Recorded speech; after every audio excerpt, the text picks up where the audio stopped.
Assalamualaikum warahmatullahi wabarakatuh. Kami mahasiswi Universitas Muhammadiyah Riau, Fakultas Ekonomi dan Bisnis, Prodi Akuntansi. Tujuan kami membuat video penjelasan ini yaitu untuk memenuhi tugas ujian tengah semester untuk mata kuliah Manajemen Investasi dan Pasar Modal dengan dosen pengampu yaitu Bapak Zul Azmi. Di sini kami akan membahas mengenai KSEI atau Custodian Central Effect Indonesia, yaitu mengenai legalitas short selling dalam praktik pasar modal di Indonesia. Perkenalkan, kami dari kelompok 7, Dwita Febrianti, Fauzana Azima, dan Sela Azara Lailatul Hidayah. Pembahasan pertama mengenai pengertian KSEI. PT Custodian Central Effect Indonesia atau disingkat KSEI merupakan lembaga penyimpanan dan penyelesaian yang disingkat LPP di pasar modal Indonesia yang menyediakan layanan jasa kustodian sentral dan penyelesaian transaksi efek yang teratur, wajar, dan efisien sesuai amanat Undang-Undang Nomor 8 Tahun 1995 tentang pasar modal.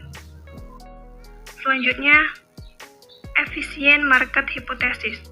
Teori ini mengajarkan bahwa suatu pasar akan efisien jika pergerakan harga dari suatu efek yang diperdagangkan di pasar mesti merefleksikan ketersediaan informasi dan harga bergerak secara simultan dengan suatu informasi yang tidak bias.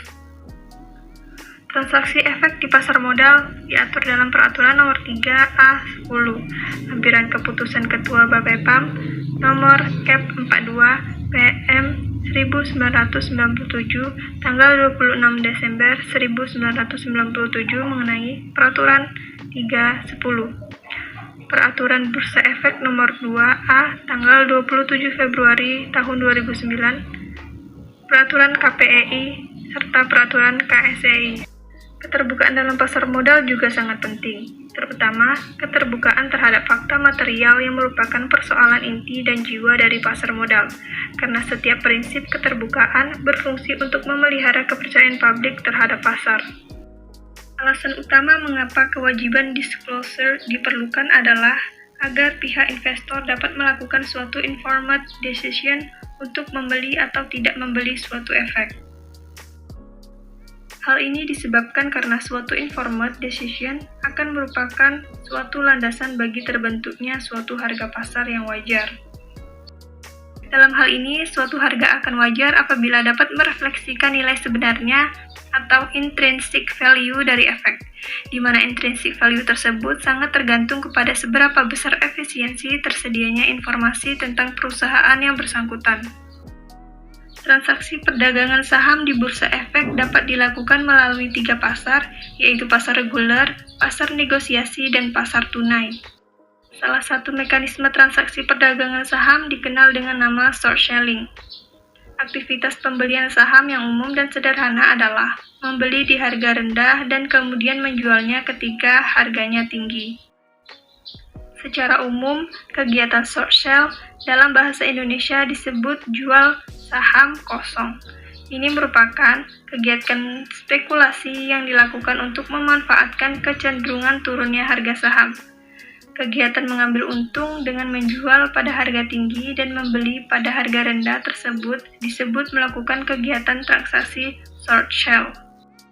Berdasarkan Undang-Undang Pasar Modal, Pasal 5 huruf K, untuk melindungi kepentingan investor dan untuk menciptakan pasar yang teratur, wajar, dan efisien. Bapepam dan LK dapat menggunakan wewenangnya untuk menghentikan kegiatan perdagangan di bursa efek untuk jangka waktu tertentu dan dalam keadaan darurat. Selanjutnya kita masuk ke contoh kasus. Salah satu kasus short selling terjadi di mana pada tanggal 18 Juni 1990 pada akhir perdagangan sesi kedua.